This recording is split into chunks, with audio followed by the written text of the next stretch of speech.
Captain Jake Morrison stood on the bridge of the New Horizon, watching the stars through the main window. His ship was far from Earth, exploring the empty space at the edge of human territory.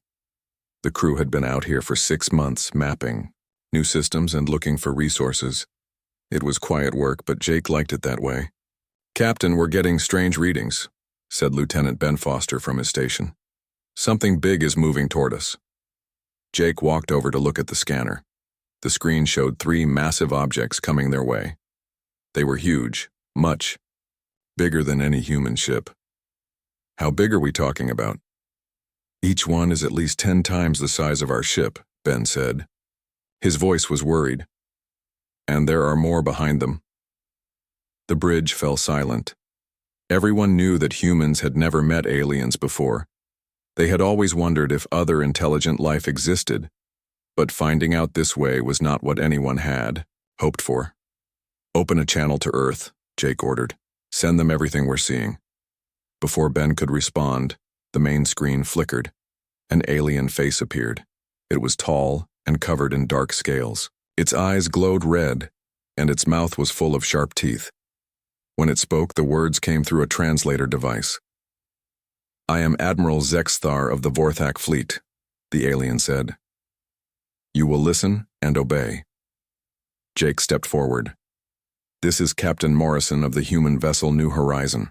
We come in peace." The alien made a sound that might have been laughter. "Peace is not your choice to make. Your species will surrender now, or you will all die." On Earth, President Maria Santos was in an emergency meeting when the message arrived. The room was full of important people: General Steve Carter, who led Earth's military forces, Dr. Lisa Park, the planet's best expert on alien life, and Admiral Karen Walsh, commander of the Space Fleet. "Show me the recording again," Maria said. The alien's message played on the big screen. Admiral Zexthar's face was frightening, but his words were worse. "We are the hegemony. We have conquered 847 worlds. Your technology is weak. Your ships are small. You have 72 hours to surrender completely, or we will destroy every human in the galaxy." Dr. Lisa Park studied the alien's image. "Look at the design of their ship," she said. "It's incredibly advanced. Their weapons could probably destroy our largest cities in seconds." General Carter nodded grimly. "Our entire space fleet wouldn't last 10 minutes against one of their ships." "How many species have they conquered?" Maria asked. 847, Dr. Park repeated. "That means they've done this before, many times." Admiral Walsh leaned forward. "They're giving us 3 days. That tells us something important." "What do you mean?" Maria asked. "They expect us to surrender," Walsh said. "This isn't even a real fight to them. It's just a formality." The alien message continued. Admiral Zexthar explained how surrender would work. Humans would become workers for the hegemony. They would mine resources, build ships, and serve the 3 alien species that ruled the galaxy. In return, they would be allowed to live. "We have seen this many times before," the alien said. "Some species try to fight. They always lose quickly. Some try to hide. We always find them. Smart species choose to live. Your leaders have 72 hours to contact us with your surrender." The message ended and the room was quiet. "What do we know about their technology?" Maria asked. Dr. Park pulled up her analysis. "Their energy weapons are beyond anything we have. Their ships can travel faster than light in ways we don't understand. And look at this." She showed a video of one of their weapons destroying an old space station. The station simply disappeared, turned into energy in less than a second. "How many ships do they have?" General Carter asked. "Our deep space sensors show at least 300 in the first wave," Admiral Walsh replied. "And there are more coming." The next 2 days were busy on Earth. Every leader, every scientist, and every military officer worked to find options. They looked at every weapon, every ship, and every defense they had. The results were not good. "We have 12 major warships," Admiral Walsh reported. "Our best weapons are nuclear missiles and particle beams. Against their technology, it's like throwing rocks at a tank." "What about ground defenses?" General Carter asked. Better, but not by much. We have military bases on Mars, the Moon, and several space stations. If they want to conquer planets, they'll have to land troops. That's where we might have a chance. Dr. Park had been studying the alien psychology. I think I understand their strategy, she said. They use overwhelming force to scare species into giving up. They probably don't want to fight a real war. It's easier if everyone just surrenders. So they've never faced serious resistance? Maria asked. I don't think so. Look at their message. They expect us to surrender like everyone else. On the third day, the alien fleet arrived at Earth. They positioned themselves around the planet, their massive ships blocking out the stars. Admiral Zexthar sent another message. Your time is over. Send us your surrender, or watch your world burn. President, Santos called the final meeting. We've looked at every option, she said. We can't win a straight fight. We don't have the technology or the numbers. So we surrender? General Carter asked. That's one choice, Maria replied. The other choice is to fight anyway. Admiral Walsh stood up. If we surrender, we become slaves. Our children grow up as workers for aliens who see us as animals. Is that really living? If we fight, we die, Dr. Park said quietly. Maybe, Walsh replied. But at least we die as free humans. The room was silent for a long moment. Finally, Maria Santos made her decision. Admiral Walsh, send our response to the alien fleet. Karen Walsh sat at the communication station. She thought about her children, about her grandchildren, about every human who would come after. Then she typed a simple message and sent it to the waiting alien fleet. The message was only 2 words. Come on. Admiral Zexthar received the message. Aboard his flagship, he read it 3 times, then called his officers. What does this mean? He asked his translator. It appears to be a challenge, Admiral. They are inviting us to attack. Zexthar was confused. No species had ever responded this way. Are they insane? Unknown, Admiral. But they have not surrendered. Zexthar looked at the small blue planet below. 847 species had surrendered when faced with hegemony power. This would be the first species stupid enough to choose death over service. He gave the order to begin the attack. Commander Thelnox led the first attack on the human space stations. He had done this same job hundreds of times before on other worlds. The pattern was always the same. Show overwhelming force, destroy a few targets, and wait for the surrender message. Begin the assault, he ordered his fleet. The hegemony ships moved toward Luna Base, the largest human military station. Commander Thelnox expected the humans to send desperate messages begging for mercy. Instead, he got something he had never seen before. Colonel Ryan Brooks commanded Luna Base. When the alien ships approached, he did not try to run or hide. Instead, he ordered every weapon on the station to fire at once. All batteries open fire, Brooks shouted over the communication system. Give them everything we have. The space around Luna Base lit up with missile trails and energy beams. The human weapons were weak compared to alien technology, but there were a lot of them. More importantly, the humans were not trying to retreat or surrender. Sir, their weapons are primitive, reported Thelnox's weapons officer. They cannot damage our shields. Then why do they keep firing? Thelnox asked. The alien commander was confused.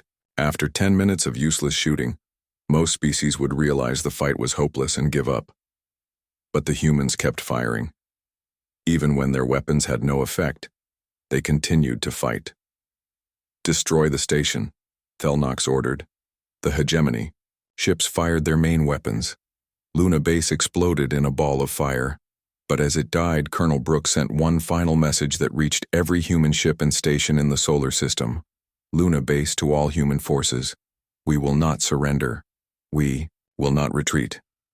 Fight until your last breath. Make them pay for every inch. Thelnox stared at the wreckage of the station. In his 300 years of military service, he had never heard a message like that.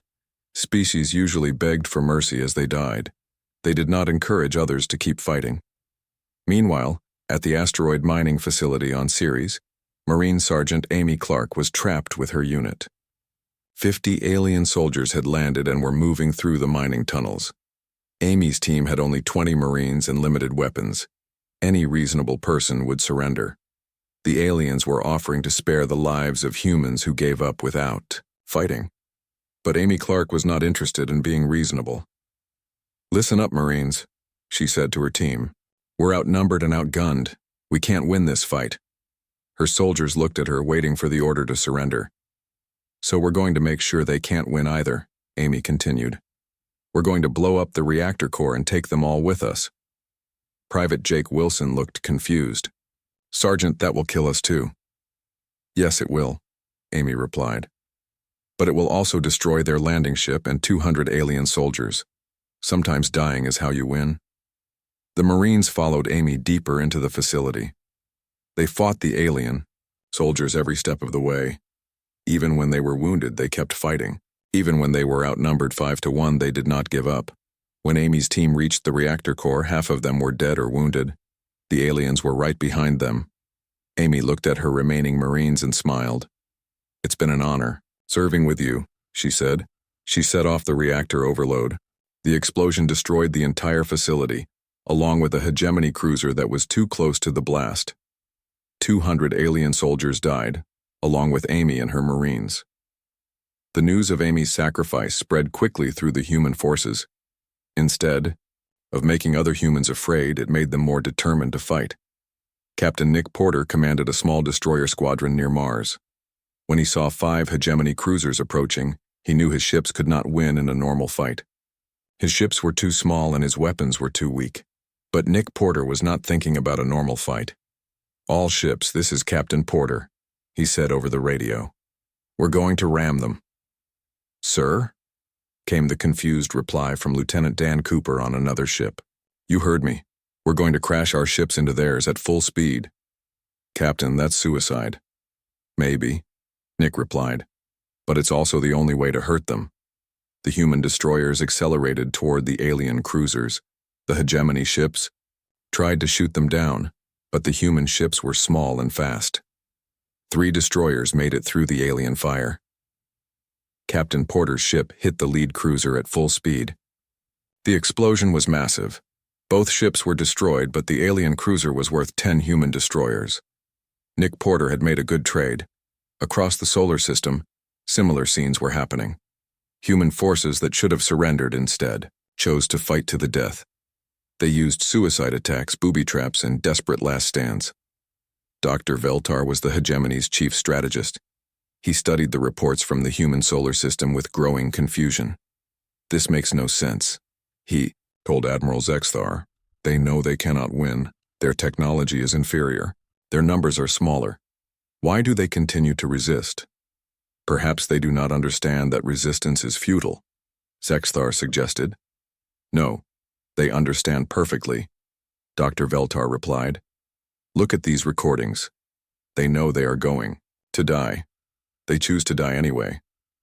The recordings showed human soldiers fighting even when they were badly wounded. They showed pilots crashing their ships into alien vessels. They showed Marines setting off explosives rather than surrendering. "In 3,000 years of conquest, we have never seen behavior like this," Dr. Veltar continued. "Other species fight until they realize they cannot win, then they surrender. These humans fight harder when they realize they cannot win." "Admiral," Zexthar was getting angry. "Then we will kill them all. If they will not surrender, they can all die." "That is not the problem," Dr. Veltar said quietly. "The problem is that they are actually hurting us."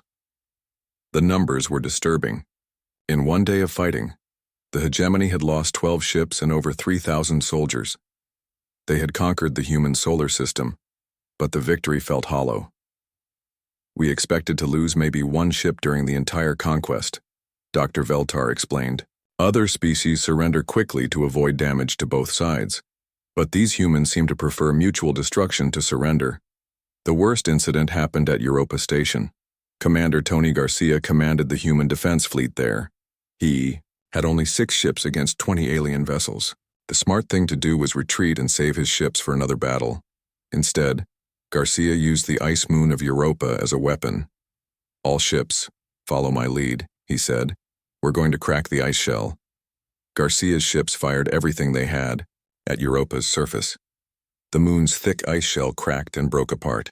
Massive chunks of ice flew in all directions, including toward the hegemony fleet. The alien ships had to dodge the ice chunks while also fighting the human ships. In the confusion, Garcia's fleet managed to destroy 6 alien vessels before being wiped out themselves. Admiral Zexthar looked at the battle reports. His forces had won every single fight, but they had paid a terrible price. More importantly, the humans showed no signs of giving up. "How many more ships are they hiding?" he asked Dr. Veltar. "None. These were all their ships." "Then why do they not surrender? They have nothing left to fight with." Dr. Veltar studied the latest human broadcasts. The messages were full of anger and determination. Humans were volunteering for suicide missions. They were building improvised weapons. They were preparing for ground combat on Earth. "I think," Dr. Veltar said slowly, "that we may have made an error in our assumptions about this species." "What kind of error?" "We assumed they would behave like every other species we have conquered. We assumed they valued their lives more than their freedom." Admiral Zexthar looked at the small blue planet below. The conquest was supposed to be over by now. Instead, it felt like it was just beginning. Dr. Ellen Hayes worked in a hidden laboratory deep under the surface of Mars. 3 months had passed since the initial alien invasion, and everything had changed. The lab was filled with pieces of destroyed alien technology that human soldiers had recovered from the battlefield. "Hand me that power cell," Ellen said to her assistant, Dr. Kevin Wright. She was trying to understand how alien energy weapons worked. "Be careful with that thing," Kevin warned. "The last one exploded and took out half the lab." Ellen smiled grimly. "That's how we learn." The human scientists had been working day and night to understand alien technology. It was incredibly advanced, but Ellen was discovering something interesting. The aliens built everything the same way, following strict rules and patterns. Humans, on the other hand, were used to making things work with whatever they had.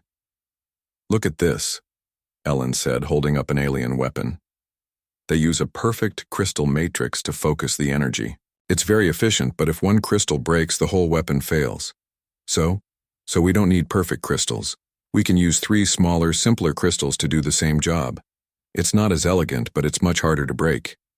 Ellen's team had been taking alien weapons apart and rebuilding them with human materials. The new weapons were not as powerful as the originals, but they were more reliable and easier to fix. Meanwhile, Lieutenant Ben Foster was leading a special operations mission. In the asteroid belt, his team had been hunting alien ships for weeks, looking for a chance to capture prisoners. "Target acquired," said Sergeant Lisa Cameron through her helmet radio. "One alien transport, lightly defended. Ben's team was hidden on a large asteroid. The alien ship was passing by, probably carrying supplies to the main fleet. It was the perfect target for their mission." "Remember, we need at least 1 alien alive," Ben said. "Intelligence wants to question them." The human ships attacked from 3 directions. The alien transport never had a chance. Within minutes, Ben's Marines were boarding the disabled ship. The aliens inside were different from the warriors humans had fought before. These were smaller, with large eyes and delicate hands. They looked like engineers or scientists. "Don't shoot," one of the aliens said in broken English. "I surrender." Ben was surprised. This was the first alien to surrender in the entire war. "What's your name?" Ben asked. "I am Kixmol, engineer of the Zelani people. Please do not kill me." Agent Sam Turner was waiting when they brought Kixmol to the secret interrogation facility on Mars. Sam was Earth's best intelligence officer, and he had been studying alien psychology for months.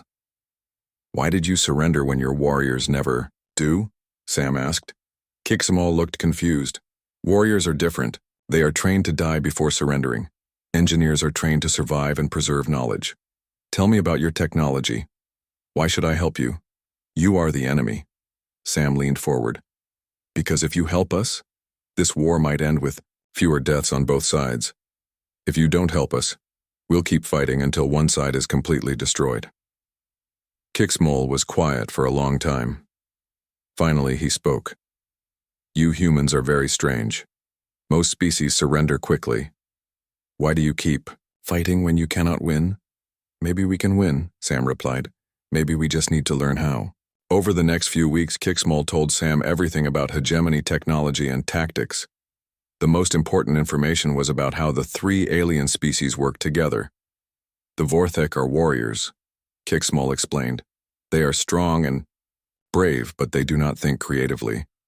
The Keth are strategists. They are very smart, but they follow logical patterns. The Zilani are engineers. We build and maintain everything. How do you coordinate attacks? Very carefully. Each species must communicate with the others through translation devices. All battle plans must be approved by commanders from all three species. It takes time to make decisions. Sam realized this was a weakness humans could exploit. Human commanders could make quick decisions in the middle of battle. They could change tactics without asking permission from anyone. Admiral Jack Stone was in charge of developing new human battle tactics. He had been a submarine commander before the war, and he understood how to fight a larger, more powerful enemy. We can't fight them ship to ship, he told his staff. But we don't have to. We can use hit-and-run tactics. Attack their supply lines, then disappear before they can respond. The new human strategy was based on guerrilla warfare.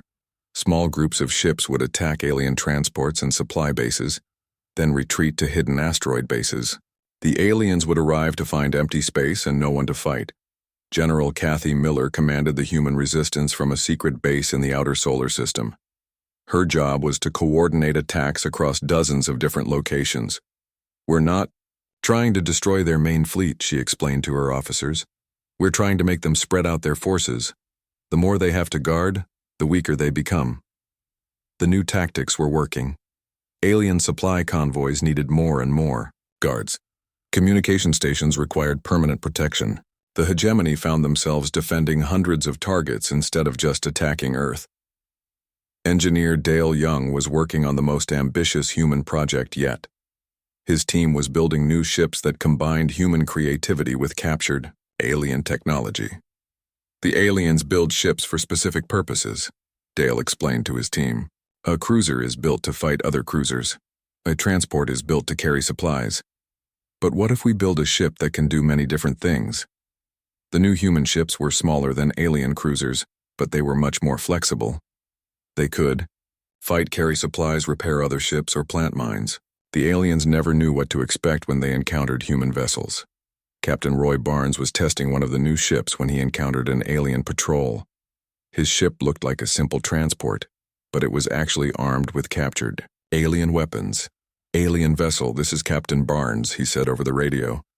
I want to talk. The alien commander was confused. Humans never wanted to talk. They only wanted to fight.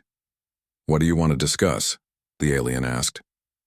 I want you to know that we captured your engineer, Kixmol. He told us all about how your three species work together. Did you know that the Vorthak commanders think the Keth are cowards? And the Keth think the Vorthak are stupid?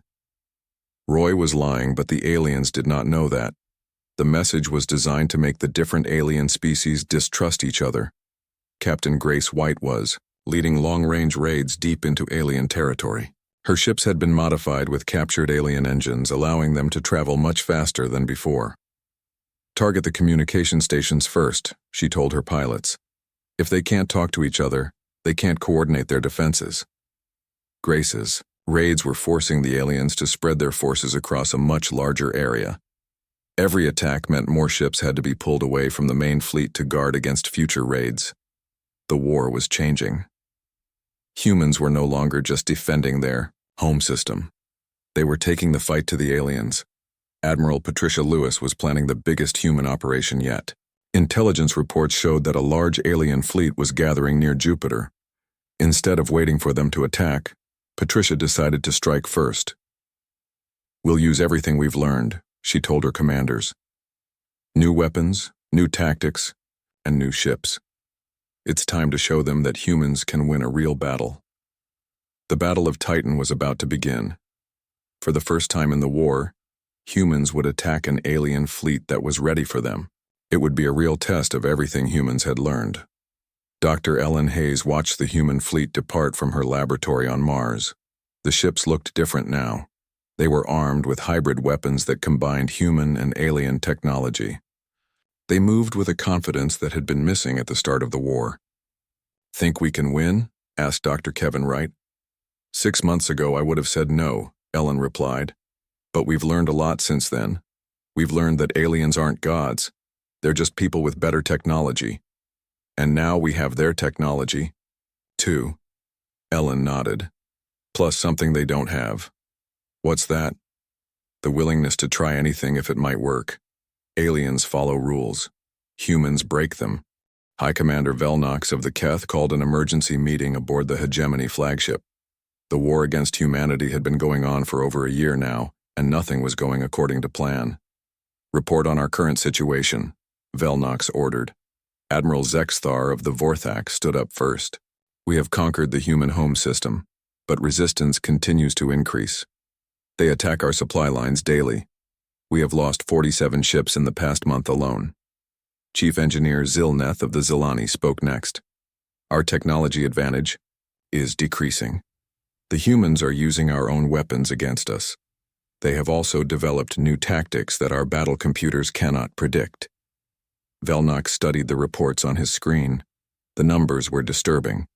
"In 3,000 years of conquest, no species has ever fought us for more than 6 months. We are now in the 14th month of this conflict.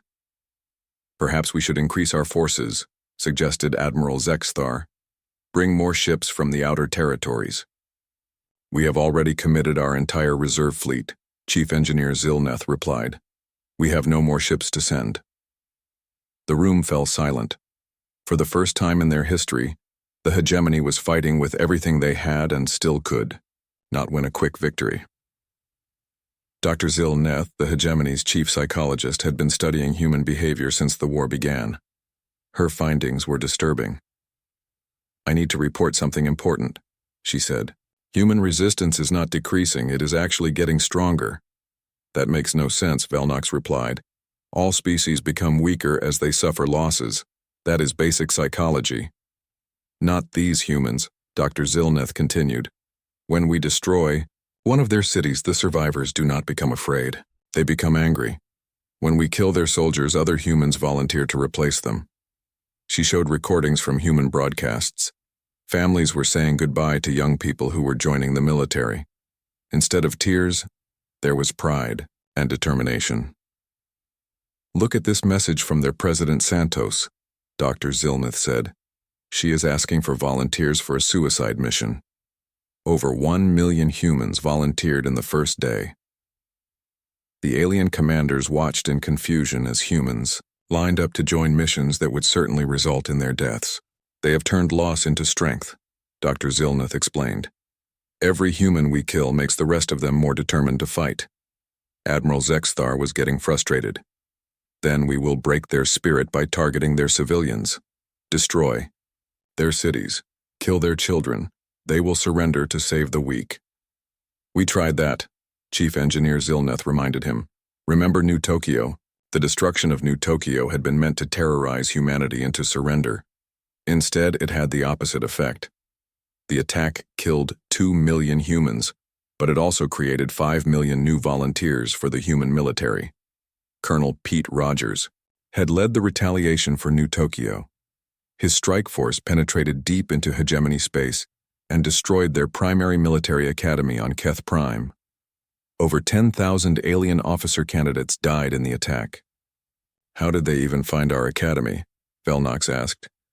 "It was supposed to be a secret location." "The human prisoner we captured told them," Dr. Zilneth replied. "But that's not the important part." "Then what is?" "The important part is that they attacked a target with no military value. They wanted revenge, not strategic advantage. That kind of thinking is completely alien to us." The Hegemony had always fought logical wars. They targeted military bases, supply lines, and command centers. Humans seem to fight emotional wars. They attack targets that hurt their enemies' feelings, not just their capabilities. Commander Thelnox reported from the front lines. "The humans are using psychological warfare against our troops. They broadcast messages that divide our species against each other." "What kind of messages?" Velnox asked. They tell the Vorthak that the Keth think they are stupid. They tell the Keth that the Vorthak think they are cowards. They tell the Zelani that both warrior species see them as servants. The messages were working. Cooperation between the three hegemony species was breaking down. Vorthak commanders were questioning Keth battle plans. Keth strategists were refusing to work with Vorthak officers. Zelani engineers were demanding better treatment from both warrior species. Perhaps we should change our command structure, suggested Chief Engineer Zilneth. Simplify the decision-making process. Impossible, replied Admiral Zexthar. Our entire civilization is based on the cooperation of three species. We cannot change that for one war. But the cooperation was already changing. The war was forcing each species to work more independently, which made them less effective as a combined force. Captain Roy Barnes was broadcasting another psychological warfare message when his ship detected an alien patrol approaching. "This is Captain Barnes to any aliens listening," he said over the open radio. "I have a question for you. Do you know why your leaders really started this war?" The alien patrol commander, Squadron Leader Velquin, decided to respond. "We fight to expand the hegemony and bring order to the galaxy." "That's what they tell you," Roy replied. "But the real reason is that your three species are starting to have problems working together. This war was supposed to unite you against a common enemy." "That is not true, isn't it? When was the last time Keth, Vorthak, and Zelani worked together on a peaceful project? Your leaders needed a war to keep your alliance strong," Roy was guessing. But his words hit close to the truth. The hegemony had been having internal problems before the war started. Conquering humanity was supposed to be a quick victory that would remind all three species why they needed each other. Instead, the long war was making their problems worse. Captain Grace White was leading another deep space raid when she captured a Zelani transport ship. The aliens on board were not soldiers but civilian workers who were building supply bases. "Why are you fighting this war?" Grace asked one of the prisoners. "We follow the orders of our leaders," the alien replied. "But what do you personally gain from conquering humanity?" The alien looked confused. "Gain? We gain nothing. This war costs us resources and lives." "Then why do you support it?" Because that is what we have always done. We conquer new species. It is our way." Grace realized that many aliens were fighting simply because they had always fought. They had conquered so many species that war had become automatic. They had never questioned whether conquest was necessary or right. The Battle of Titan finally began when Admiral Patricia Lewis led the human fleet against a large hegemony force. The aliens had been expecting an attack, but they were not prepared for human tactics. The human ships moved in small groups, attacking from many directions at once. They used captured alien weapons alongside their own modified technology.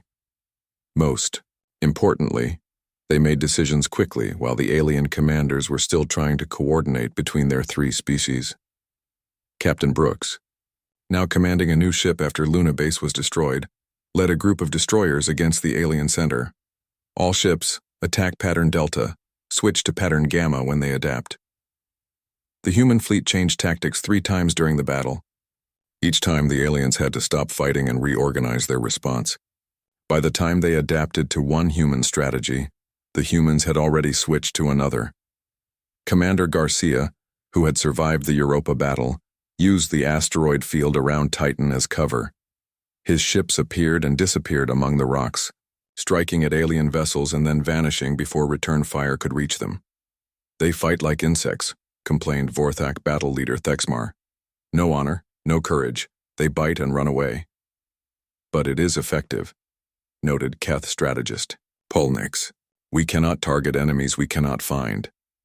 The battle lasted for 6 hours. When it ended, the humans had captured 12 alien ships and destroyed 8 more. The hegemony fleet was forced to retreat for the first time in their history. Admiral Lewis stood on her bridge, looking at the captured alien vessels. "Send a message to Earth," she told her communications officer. "Tell them we won." The news of the human victory at Titan spread quickly through both fleets. Human morale soared higher than ever before. They had proven that aliens could be beaten in a fair fight. But the news had the opposite effect on the hegemony. For the first time in 3,000 years, they had lost a major battle. High Commander Velnox read the battle reports with growing concern. "How many ships did we lose?" 20. "Ships destroyed or captured," Admiral Zexthar reported. "Over 4,000 casualties." "And the humans?" "They lost 6 ships and 800 soldiers." Velnox was quiet for a long time. The humans had achieved a victory ratio that should have been impossible given their inferior technology. "I am beginning to think," he said slowly, "that we may have underestimated this species." Dr. Zilneth nodded. "They possess something we have never encountered before. They become stronger through adversity instead of weaker." "What do you recommend?" "I recommend that we seriously consider ending this war before it destroys the hegemony itself." The suggestion shocked everyone in the room. The hegemony had never failed to conquer a species. They had never even considered the possibility of defeat. But as they looked at the reports from the human war, they began to realize that this might be the first conflict they could not win. The final battle for Earth began when the hegemony committed their last reserve forces in one desperate attempt to end the war. Every available ship from across their empire was gathered into a massive fleet. They had decided that humanity must be completely destroyed, no matter the cost. Overlord Kethmorn, the supreme leader of the hegemony, personally commanded this final assault. For 3,000 years, no species had ever forced him to take personal command of a military operation. "This ends today," he declared to his fleet. "Either humanity surrenders completely, or every human in the galaxy dies." The alien fleet was enormous. Over 800 ships surrounded the Earth, more firepower than had ever been assembled in galactic history. It should have been enough to destroy any resistance. But humanity was no longer the same species that had faced the first alien ultimatum 2 years earlier.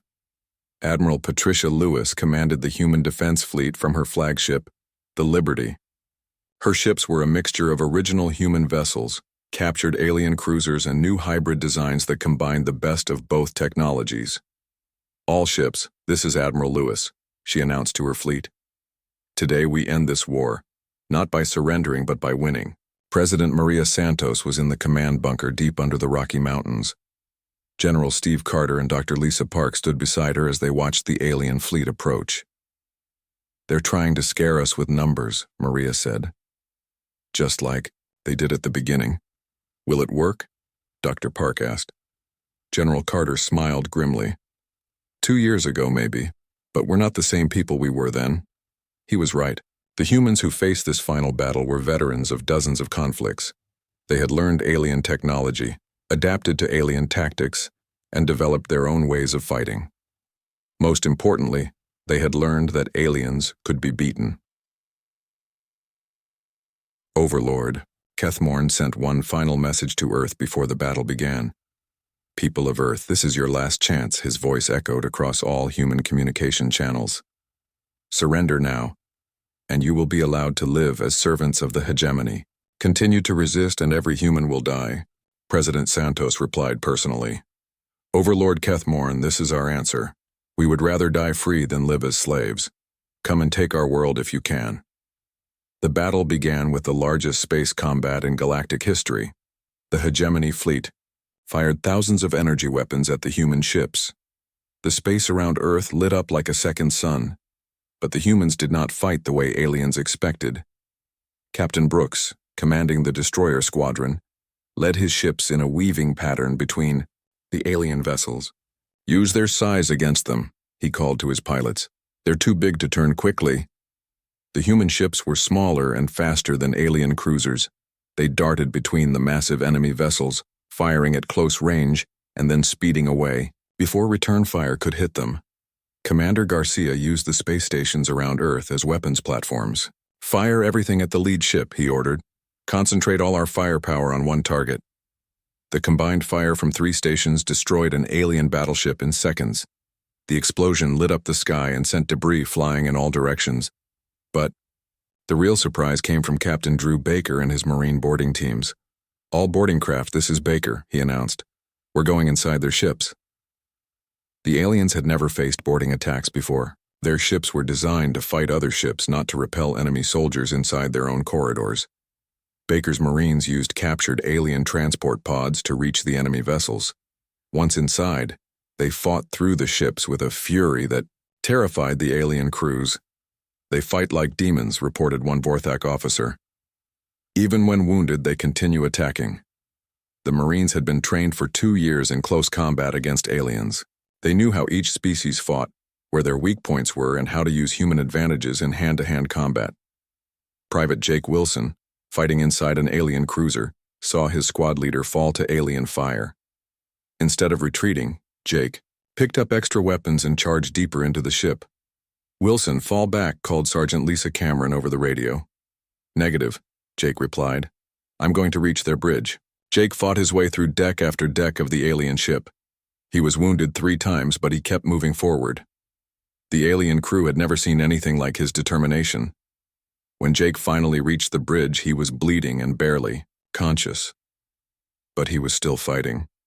The alien captain looked at the wounded human and felt something he had never experienced before. Fear. "How are you still standing?" the alien asked. Jake smiled and set off the explosive charge he had been carrying. "Because I'm human." The explosion destroyed the ship's command center and left the massive cruiser drifting helplessly. Similar scenes were happening across the battle. Human soldiers who should have been dead kept fighting. Human pilots rammed their ships into alien vessels when their weapons ran out. Human Marines fought hand-to-hand against aliens twice their size and somehow won. Admiral Lewis watched the battle from her command ship. The numbers were still against humanity, but something important was happening. "The aliens are hesitating," reported her tactical officer, Commander Tony Garcia. "They're not fighting as aggressively as before." Lewis understood what was happening. The aliens had expected this battle to be a quick victory. Instead, they were facing the same desperate resistance they had encountered for 2 years. "They're afraid," Lewis realized. For the first time in their history, they're afraid of losing. On the Hegemony flagship, Overlord Kethmorn was indeed afraid. His massive fleet was winning the battle, but at a terrible cost. He had already lost over 100 ships, and the humans showed no signs of giving up. "How many more ships will we lose?" he asked Dr. Zilneth. "At this rate, perhaps half our fleet," she replied. "Maybe more. And will the humans surrender when we destroy their fleet?" Dr. Zilneth looked at the reports of human ground forces, preparing for invasion. "No, they will fight on their planets, in their cities, in their homes. They will never stop fighting." Kethmorn realized the terrible truth. Even if he won this battle, even if he conquered Earth, the war would continue. Humans on other worlds would keep fighting. The cost would eventually destroy the hegemony itself. "Open a communication channel to the human flagship," he ordered. "Admiral." Lewis was surprised to receive a direct call from the alien leader. "I am Overlord Kethmorn of the Hegemony," the alien said. "I wish to discuss terms." "The only terms we accept are your complete withdrawal from human space," Lewis replied. "That is impossible. The Hegemony does not retreat. Then we have nothing to discuss." Lewis ended the communication and returned to the battle, but the call had been heard by every ship in both fleets. For the first time in galactic history, the Hegemony had asked to negotiate. The turning point came when Marine Colonel Drew Baker led a boarding assault on the Hegemony flagship itself. His team fought their way through the massive ship, deck by deck, corridor by corridor. The alien crew fought back, but they were not prepared for human tactics. Humans used improvised weapons, booby traps, and suicide attacks. They turned the ship's own systems against its crew. When Baker's team reached the command center, they found Overlord Kethmorn and his staff barricaded behind energy shields. "Surrender," Baker called out. "You've lost." "We cannot surrender," Kethmorn replied. "It is not our way." "Then you'll die," Baker said simply. "Just like everyone else who gets in our way." The alien leader looked at the human soldiers. They were wounded, outnumbered, and surrounded by enemy forces. But they showed no fear, no doubt, no willingness to give up. In that moment, Kethmorn finally understood what his empire was fighting against. It was not just another species with ships and weapons. It was an idea. The idea that freedom was worth any price, including death. I yield, Kethmorn said quietly. The words echoed through the ship's communication system.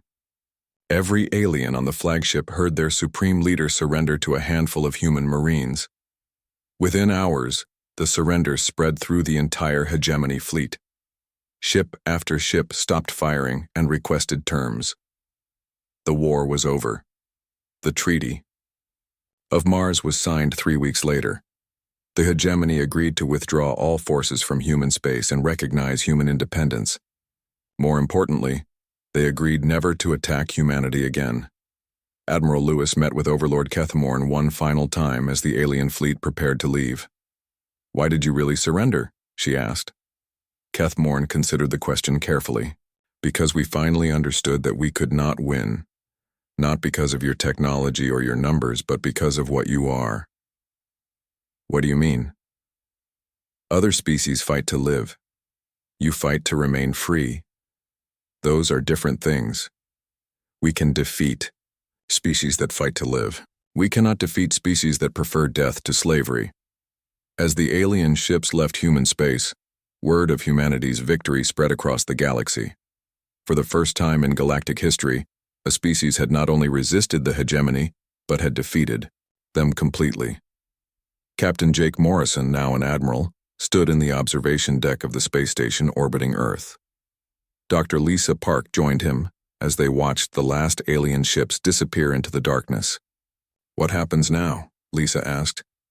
"Now we explore the galaxy as free people," Jake replied, "and everyone out there knows that humanity cannot be conquered." "Do you think they'll try again?" Jake smiled. "Maybe. B.